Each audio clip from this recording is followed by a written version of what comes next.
नमस्कार, आदाब, सत श्री अकाल, जय भीम, जोहार। मेरा नाम है नवीन कुमार। सरकार के कमजोर होते ही, एनडीए के कमजोर होते ही, बीजेपी के कमजोर होते ही मोदी को क्या क्या दिन देखने पड़ रहे हैं। अब फिर से उन्हें केजरीवाल की गर्जना का सामना करना पड़ेगा। राउस एवेन्यू कोर्ट ने गुरुवार 20 जून को दिल्ली शराब नीति घोटाले के मनी लॉन्ड्रिंग केस में सीएम अरविंद केजरीवाल को जमानत दे दी। वो 80 दिन बाद एक बार फिर से जेल से बाहर आएंगे। कोर्ट ने उन्हें 1 लाख रुपए का बेल बॉन्ड भरने को कहा था। सुप्रीम कोर्ट ने लोकसभा चुनाव के लिए 21 दिन की अंतरिम जमानत उन्हें दी थी। केजरीवाल 1 अप्रैल को तिहाड़ जेल गए थे। जमानत याचिका पर राउस एवेन्यू कोर्ट में लगातार दूसरे दिन सुनवाई हुई। जज न्याय बिंदु की वैकेशन बेंच ने ईडी और केजरीवाल की दलीलें सुनने के बाद फैसला सुरक्षित रख लिया था। ईडी की ओर से पेश हुए एडिशनल सॉलिसिटर जनरल यानी एएसजी एसवी राजू ने कहा था कि ईडी ने हवा में जांच नहीं की है मिलॉर्ड। केजरीवाल के खिलाफ पुख्ता सबूत हैं, उन्हें बेल नहीं मिलनी चाहिए। वहीं केजरीवाल की ओर से पेश हुए वकील विक्रम चौधरी ने दलील दी थी कि केजरीवाल के खिलाफ पूरा केस सिर्फ कल्पना पर आधारित है, कुछ बयानों पर आधारित है। केजरीवाल को 21 मार्च को गिरफ्तार किया गया था। 1 अप्रैल को वो तिहाड़ जेल भेजे गए थे। सुप्रीम कोर्ट ने 10 मई को उन्हें अंतरिम जमानत दी थी। जमानत पर 21 दिन बाहर रहने के बाद 2 जून की शाम 5 बजे केजरीवाल ने तिहाड़ में फिर से सरेंडर कर दिया था। बुधवार को केजरीवाल की न्यायिक हिरासत खत्म हुई थी, जिसे कोर्ट ने 3 जुलाई तक बढ़ा दिया था और इसके बाद केजरीवाल की मुसीबतें बढ़ गई थी। ईडी ने अपनी दलीलों में कहा था कि केजरीवाल ने अपनी पार्टी के लिए साउथ ग्रुप से 100 करोड़ रुपए की रिश्वत मांगी। मामले में बतौर आरोपी नामजद आम आदमी पार्टी अगर कोई अपराध करती है तो इस पार्टी के प्रभारी को दोषी माना जाएगा। केजरीवाल ने साउथ ग्रुप से 100 करोड़ रुपए की रिश्वत मांगी। ईडी ने कहा आम आदमी पार्टी यह नहीं कह सकती कि केजरीवाल दोषी नहीं है। इस पर केजरीवाल के वकील ने कहा कि मुख्यमंत्री के खिलाफ पूरा मामला कुछ बयानों पर आधारित है। उन्हें हैरानी नहीं होगी अगर कुछ और नए बयान सामने आ जाते हैं, लेकिन ईडी भूल रहा है कि दिल्ली के मुख्यमंत्री का कोई आपराधिक इतिहास नहीं है।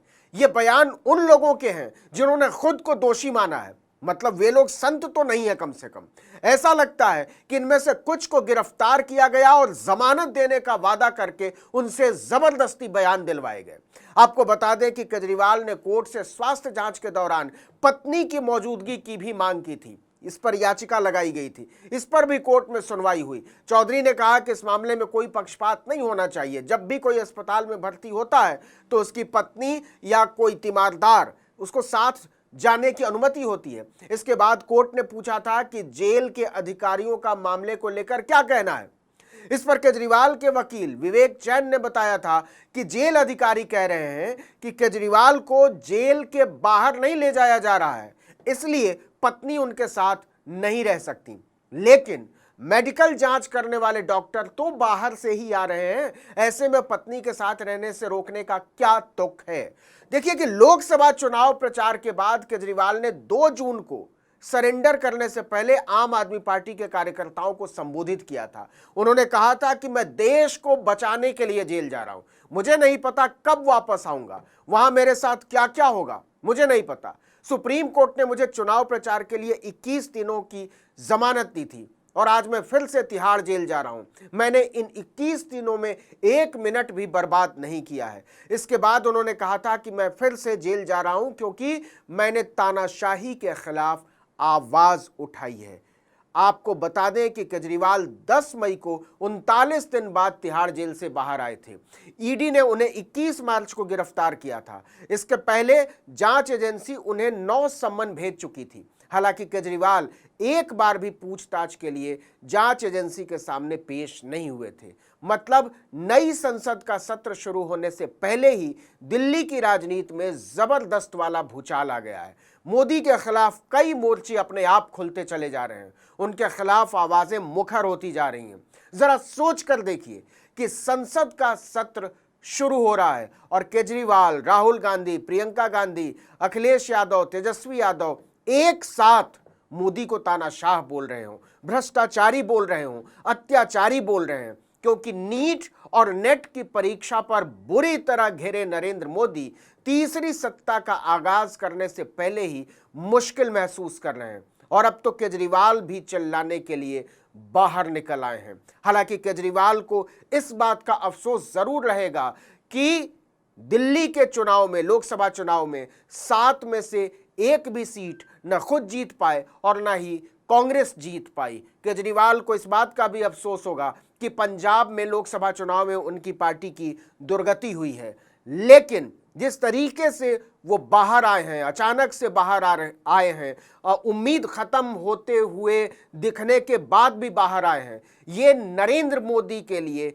कम से कम मुश्किल तो खड़ी करेगा ही। बेशक वो बहुत ज्यादा असहज महसूस ना करें, लेकिन बावजूद इसके अरविंद केजरीवाल का बाहर आना भारतीय जनता पार्टी के लिए मुश्किल की बात तो है ही, उसे हरगिज अच्छा नहीं लगेगा। हालांकि अभी राउज एवेन्यू कोर्ट ने अपील करने के लिए समय दिया है कि आप जाकर ऊंची अदालत में जाकर अपील कर सकते हैं, लेकिन न्यायिक जानकारों का कहना है कि इस जमानत पर रोक लगने की संभावना बहुत ही कम है, क्योंकि जमानत नियम है और गिरफ्तारी, जेल में रखा जाना अपवाद होता है अंडर ट्रायल केस के मामले में। और अरविंद केजरीवाल तो वैसे भी दिल्ली के मुख्यमंत्री हैं, संवैधानिक पद पर बैठे हुए हैं, तो इस बात की संभावना बहुत कम है कि हाई कोर्ट में अरविंद केजरीवाल के खिलाफ जो अपील होगी, जमानत के खिलाफ जो अपील हो गई, उसमें ईडी को कोई राहत मिल सकती है।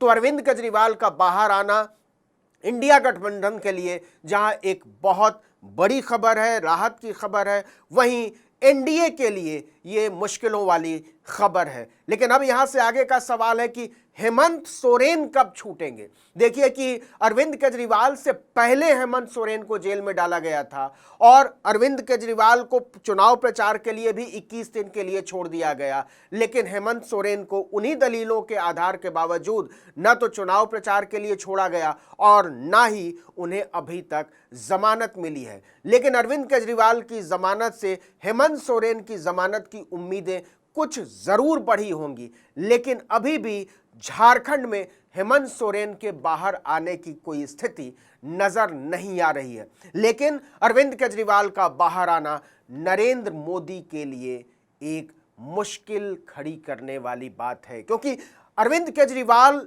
मीडिया में बहुत लोकप्रिय हैं, मीडिया उनको इग्नोर नहीं कर पाता, वो दिल्ली में रहते हैं और वो जो भी बोलते हैं उस पर नेशनल मीडिया का ध्यान होता है। और भारतीय जनता पार्टी किसी भी तरीके से नहीं चाहती और नरेंद्र मोदी तो बिल्कुल भी नहीं चाहते कि इंडिया गठबंधन के नेताओं को टेलीविजन पर कोई स्पेस मिले, अखबारों में कोई स्पेस मिले, और स्पेस मिले तो बराबरी का स्पेस मिले। लेकिन राहुल गांधी ने, मल्लिकार्जुन खड़गे ने, प्रियंका गांधी ने, अरविंद केजरीवाल ने या तेजस्वी यादव ने, अखिलेश यादव ने बार बार मीडिया को कटघरे में खड़ा करके उसे जातिवादी बताकर, उसे पक्षपाती बताकर, उसे जुल्मी बताकर इतना तो कर दिया है कि मीडिया को अब इन नेताओं पर ध्यान देना पड़ रहा है। तो जरा इंतजार किया जाए कि अरविंद केजरीवाल जब जेल से बाहर आते हैं उसके बाद दिल्ली की राजनीति किस करवट बैठती है।